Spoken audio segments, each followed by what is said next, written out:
भाई साहब, ये आज का एपिसोड था। अभी ये सिर्फ 10वां 11वां दिन है बिग बॉस का शुरू हुए। ये तो ऐसा लग रहा है जैसे आधा सीज़न निकल चुका है और उसके बाद की ये कहानी है। मतलब आप पिछले कई सीजन्स ऐसे हैं जहाँ पे आप अगर उठा के देखोगे तो आपको समझ में आएगा कि ये तो कुछ कर ही नहीं रहे अभी। और ये अभी सिर्फ 9वां 10वां यानी कि 11वां दिन आज है। और भैया जो आतंक घर में मचा हुआ है। अच्छा, बिग बॉस ने भी ना इस बार बिल्कुल ऐसा ठान के रखा हुआ कि इनको खाना तो मैं दूंगा ही नहीं।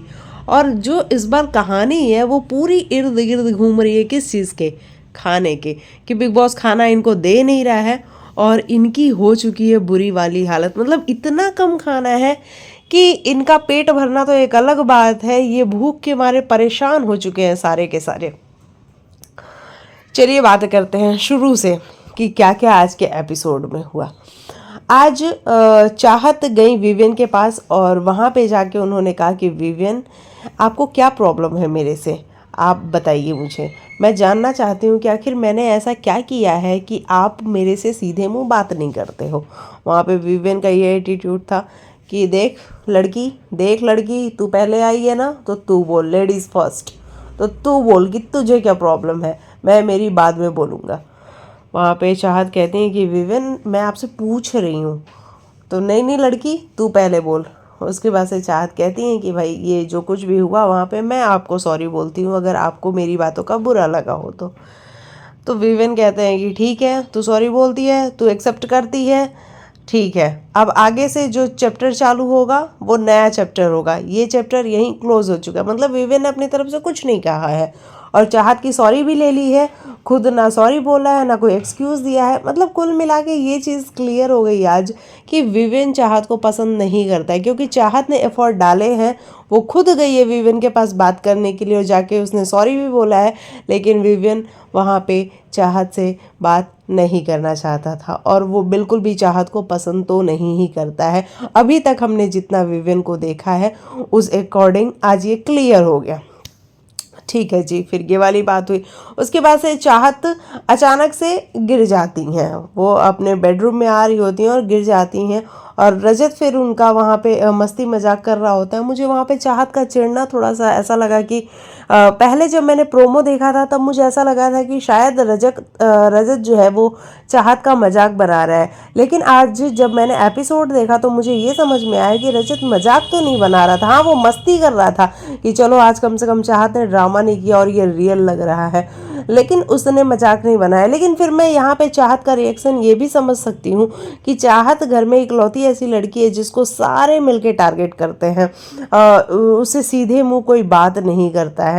तो उसको ये लग सकता है कि भाई लोग मेरी बेइज्जती कर रहे हैं, लोग मेरी इंसल्ट कर रहे हैं और लोग मेरे से कायदे से बात नहीं कर रहे हैं। तो आज वो रजत के ऊपर काफ़ी चिढ़ी भी कि मैं तुमसे मजाक करती हूँ और तुम उस मजाक को मजाक न लेकर के तुम मेरी बेइज्जती करते हो, तो तुम ये सारी चीज़ें मत करो। और उसके बाद उसने बंदर भी कहा रजत को। रजत ने कहा कि ठीक है भाई तुम बोल लो। मतलब आज रजत कुल मिला के अच्छे मूड में था, उतने अग्रेशन में नहीं आया। हालांकि पलट के उसने भी चाहत को जवाब दिया है, लेकिन उतने गुस्से में नहीं आया, वो नॉर्मल था कि ठीक है। हालांकि बाद में वो अगले दिन चाहता था कि चाहत मेरे को सॉरी बोले, वो गया भी है कि चाहत तुमने कल मुझे बंदर बोला, दादाजी बोला तो तुम मुझे सॉरी बोलो। लेकिन फिर चाहत का ये कहना था कि मैं तुमको सॉरी क्यों बोलूँ भाई, क्योंकि मैंने भी तुमको बहुत सारी चीज़ें कही हैं, तुमने भी मुझे बहुत सारी चीज़ें कही हैं, तो मैं तुमसे एक्सेप्ट नहीं करती हूँ कि तुम मुझे सॉरी बोलो। तो वैसे ही तुम भी ये एक्सेप्ट मत करो कि मैं तुमको सॉरी बोलूँगी, तो मैं तुमको सॉरी नहीं बोलने वाली हूँ। तो ये तो रहा रजत और चाहत वाला मैटर, ये भी काफ़ी सही है। मैं चाहत को एक चीज़ कहना चाहूँगी, भाई लड़की डरती तो नहीं है ना, अपनी बात को पूरा रखती है।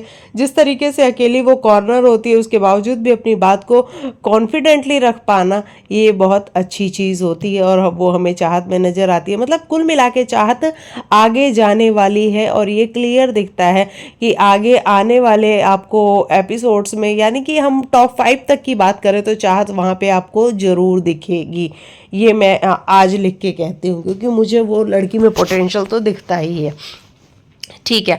उसके बाद घर में राशन नहीं है और इस बात को लेके जो घर में हंगामा कटा है, सारे अलग अलग कैमरास में जाके बोल रहे हैं कि बिग बॉस एटलीस्ट खाना तो भेज दो यार। और लेकिन बिग बॉस ने भी डिसाइड कर ही रखा है कि इस बार इन लोगों को खाना नहीं दूंगा और इन लोगों को मैं इधर ही तड़पाऊंगा कि भाई खाना तो नहीं ही मिलने वाला है तुम लोग को। फिर बिग बॉस तो को थोड़ा सा तरस आया। पहले तो उन्होंने खाना भेजा, उस खाने को अविनाश ने कहा कि मैं एक्सेप्ट करता हूँ, बाकी तुम लोग को नहीं एक्सेप्ट करना है, तुम लोग मत करो, तुम लोग हंगर स्ट्राइक करनी है हंगर स्ट्राइक करो, मैं मेरे हिस्से का खाना खाऊंगा क्योंकि भाई मुझे तो लगी है भूख और यहाँ पे सर्वाइवल के लिए ही बस फूड मिलने वाला है तो मैं सर्वाइव करूंगा। अच्छा, अविनाश का ना एक अलग पैटर्न है, वो जो दुनिया कर रही होगी उससे कुछ अलग करेगा। अब इसको देखो, हम दो तरीके से देख सकते हैं। बिग बॉस के लिए ये चीज़ अच्छी भी है, तो हम इसको ये भी समझ सकते हैं कि चलो एक तो वो अच्छा कर रहा है बिग बॉस का सोच करके, दूसरा हम ये सोच सकते हैं कि यार ये लड़का जानबूझ के कर रहा है, इसको पता है कि मैं यहाँ से करूँगा तो कंटेंट आएगा। लेकिन देखो, चाहे वो खुद के फ़ायदे के लिए कर रहा हो, चाहे वो बिग बॉस के फ़ायदे के लिए कर रहा हो, लेकिन वो जो कर रहा है और उसी की वजह से हमें ये कंटेंट जो भर भर के मिल रहा है वो मिल रहा है। अदरवाइज अगर अविनाश को तुम सिर्फ साइड कर दो तो देखो घर में कोई भी बोलने वाला बंदा तुमको नज़र नहीं आएगा, है ना, कोई भी नज़र नहीं आएगा। तो अविनाश चाहे अच्छा कर रहा हो चाहे गलत कर रहा हो, लेकिन वो जो कर रहा है उससे कंटेंट तो मिल रहा है और हमारे पास भी टॉपिक है कि हम उस पर बात कर सके। तो ये वाली चीज़ें हुई। तो अविनाश ने क्या किया कि अपना फूड ले लिया, कहा कि भाई मुझे मेरा फूड दे दो और मैं मेरा फूड खाता हूँ, तुम लोग को हंगर स्ट्राइक करनी है तुम लोग करते रहो। वहाँ पे फिर अविनाश को एक पूरा एप्पल मिल गया, जहाँ पे चुप ने कहा कि भाई ये तेरा पूरा नहीं था, इसमें आधा तुझे सारा को भी देना था, क्योंकि सारा ने भी कहा कि भाई मुझे भी भूख लगी है, मैं भी मेरा खाना खाऊंगी। वहाँ पे वो कहता है कि नहीं, क्या नाम है इसका, करण को बुला के लाओ, क्योंकि करण भाई वहाँ पे थे और उन्होंने कहा कि ठीक है भाई इसे एक एप्पल दे दे। अच्छा, वहाँ पे मुझे करण का जो जवाब था ना वो मुझे बड़ा सही लगा। करण ये कहता है, अच्छा एक बात बता, हम दोनों एक दूसरे को जानते कितने टाइम से हैं? तो अविनाश कहता है कि यही कोई 8 9 10 दिन से। तो करण कहता है हाँ, तो इतने दिनों में तूने मेरी कोई बात मानी है? तो अविनाश कहता है ये क्या बात हुई? तो जब इतने दिनों में तूने मेरी बात नहीं मानी है तो अभी तूने कैसे मान लिया कि मैंने कहा कि अच्छा दे दो तो तूने ले लिया? ये तू कैसे कर सकता है भाई? और अगर मान रहा है तो फिर आगे भी मेरी सारी बात मान। तो ये मुझे जो उसका जवाब करण का था ना, मुझे बड़ा सही लगा है। करण जो ऐसे छोटे छोटे जवाब देता है वो मुझे काफ़ी सही लगता है और बड़ा ऑन द पॉइंट लगता है। तो ये वाली बात हमें देखने को मिली। हालांकि वहाँ पे अविनाश ने फिर अपनी खिचड़ी बनाई है पतली वाली और अपना खा के फिट हो चुका है। इधर सारे हंगर स्ट्राइक पे लगे हुए हैं कि भाई हमें भूख लगी है, बिग बॉस खाना दो खाना दो। और अविनाश अपना फुल है और एक्सरसाइज भी कर रहा है। ये सारी चीज़ें हमने देखी हैं आज के एपिसोड में। वहीं उसके बाद से बिग बॉस बुलाते हैं इन लोगों को और बुलाने के बाद से कहते हैं कि ठीक है भाई आप लोग आके अपनी विश बता दीजिए। और विश के नाम पे अच्छा देखो आप, ये घर वालों की हिपोक्रेसी, वाकई में ये हिपोक्रिट हैं सारे के सारे। मतलब अभी तक ये स्ट्राइक पे बैठे हुए थे, अभी तक ये कह रहे थे कि हमें खाना दो, हम कुछ नहीं मुँह में डालेंगे। और जब इनसे फ्यूचर की बात की गई कि फ्यूचर में आपको क्या चाहिए हमसे फ़ायदा, तो इन सभी को ट्रॉफी चाहिए थी आज, है ना। करणवीर को भी आज नॉमिनेशन से सेव होना चाहिए था। बाकी और लोगों को ट्रॉफी चाहिए थी कि मुझे ट्रॉफी चाहिए, मुझे ट्रॉफी चाहिए, खाना चाहिए, लेकिन जो मेन पर्पस था इनका वो ये था कि हमें ट्रॉफी चाहिए। तो यहीं से इनकी हिपोक्रेसी दिखती है कि भाई तुमको पता है कि बिग बॉस खाना तो दे ही देगा और तुम खाने को छोड़ करके तुम आगे की सोच रहे हो। वहाँ पे सिर्फ कुछ ही लोग थे जिन्होंने कहा कि हमको फूड चाहिए। और मुझे अविनाश का ये वाला जेस्चर बहुत अच्छा लगा कि वो जाके अंदर बोल रहा है कि भाई चुम का बर्थडे है, उसके लिए केक भिजवा दो और सारे घर वालों के लिए राशन भिजवा दो, खाना भिजवा दो बिग बॉस। उसने अपने लिए कुछ भी नहीं मांगा। तो मुझे कहीं ना कहीं अविनाश वहाँ पे फिर सही भी लगा कि यार ये इस लड़के ने तो मांगा है और बाकी लोग तो अपने अपने लिए ट्रॉफी मांग रहे हैं कि बिग बॉस हमको ट्रॉफी दे दो, हम जीतना चाहते हैं, हम लास्ट तक रहना चाहते हैं। और बिग बॉस ने उसी हिपोक्रेसी को सभी के आगे भी लेके आए हैं कि इन लोगों की ये वाली हिपोक्रेसी है। तो चलो भाई, जब आप लोग को चाहिए ही राशन तो उसके लिए भी हम एक चीज़ कर लेते हैं कि पिछले हफ्ते जो 2 चीज़ें हुई हैं अच्छी वाली, उन दोनों चीज़ों का आपको बलिदान करना पड़ेगा। एक तो 2 लोग जेल से बाहर आए हैं और एक तो जो नॉमिनेशंस थे उसमें कोई एविक्ट नहीं हुआ। तो या तो तुम किसी एक को एविक्ट कर दो मिलके सारे, या तो तुम 2 को जेल में डाल दो। वहाँ पे सभी को दो नाम पसंद आए हैं और वो दो नाम थे अविनाश और चाहत। तो इस तरीके से अविनाश और चाहत दो नाम जब सेलेक्ट हुए तो अविनाश का वहाँ पे गुस्सा होना बनता ही था, वहाँ पे उसकी चीखम चिल्ली बनती ही थी। और फिर जो फाइट स्टार्ट हुई है भाई वो नेक्स्ट लेवल की थी।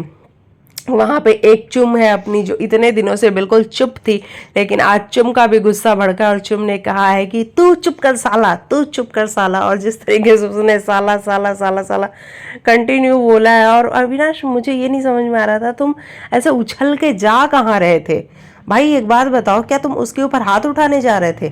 क्या तुम उसको मारने वाले थे? मतलब तुम कूद कूद के जा कहाँ रहे थे?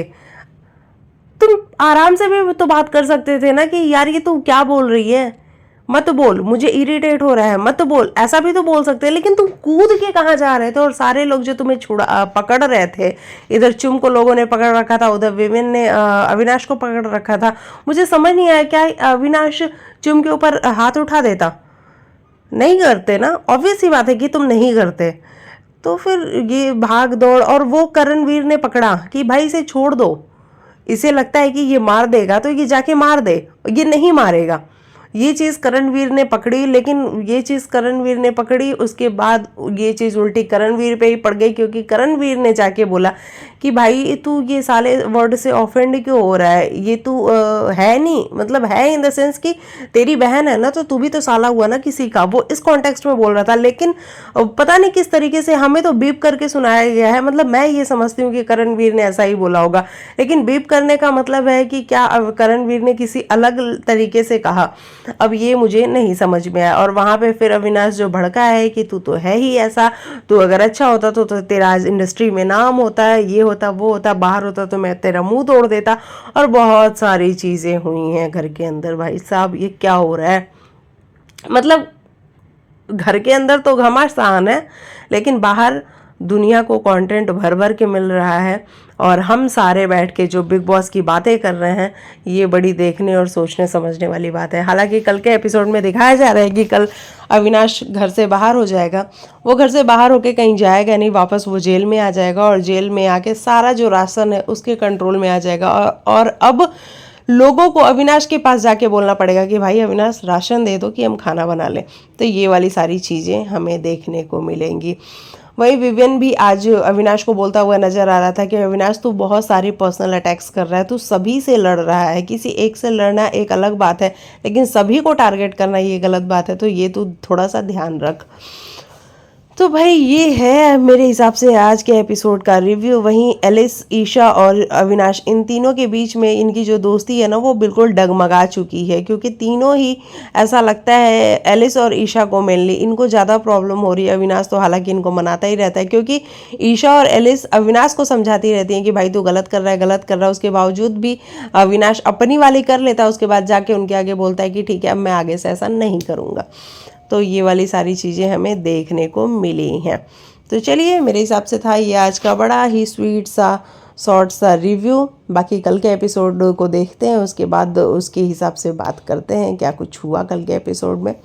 तब तक के लिए बाय बाय, टेक केयर, अपना ख्याल रखो। बाकी आप लिखना ज़रूर कमेंट सेक्शन में कि आपको अविनाश आज सही लगा या फिर गलत लगा।